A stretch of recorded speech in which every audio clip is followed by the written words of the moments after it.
Welcome to the SoberQ podcast. Zac Alcoholic, sobriety date is July 11th, 2008. My home group is Neckbreakers here in New Orleans. My question is, what did we learn about ourselves during our inventory? My first sponsor gave me 1 week to write my inventory, and what ended up happening in doing it is I found myself writing the same things over and over. I resented a lot of people for the very same things that I had done. I remember I was living in Prague and my family was back in the United States, and I resented my brothers and sisters for never calling me. And when I looked at the truth, I never once called them. And as a matter of fact, when my mother would call, I would put friends who spoke Czech onto the phone because we were all drunk and I thought it was funny, and that's just how selfish I was. I'd put them on the phone to talk to her. She's trying to get a hold of her son halfway across the world. And I don't think the first inventory that I even knew just how selfish I was, but I knew that I was a hypocrite, that all of the things that I resented other people for, I had done myself. I understood at a deep level that I was filled with fear.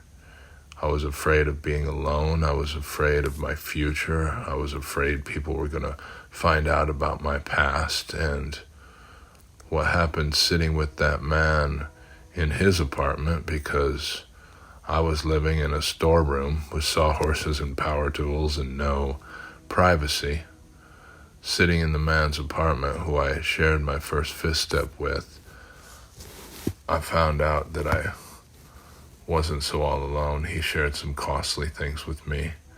And looking back on it now in hindsight, 13 years later, what I realize is this: the power of that man sitting and listening to me. We were together for almost 10 hours, 11 hours, and he didn't know what he was doing, thank God, or maybe he wouldn't have stayed so long or let me talk so long.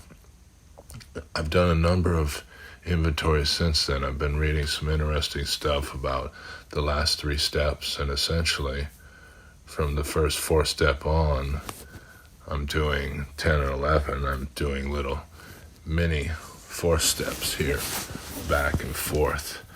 And there's a certain power in being able to share with other men. And I don't just mean a sponsor, I don't just mean sponsees, but any man that I'm talking to.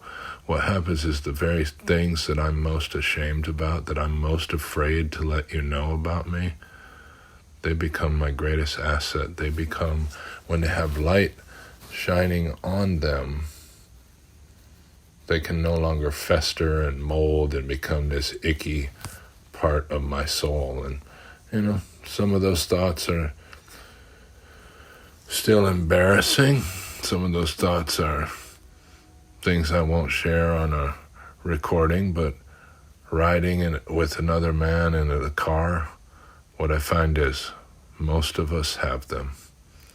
I would say, I would go so far as all of us have them, and they're not unique to alcoholics. So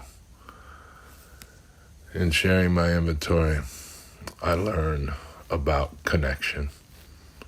And that's what this whole thing is about. Thanks.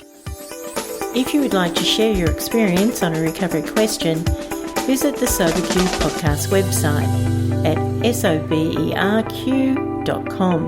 Thanks for listening.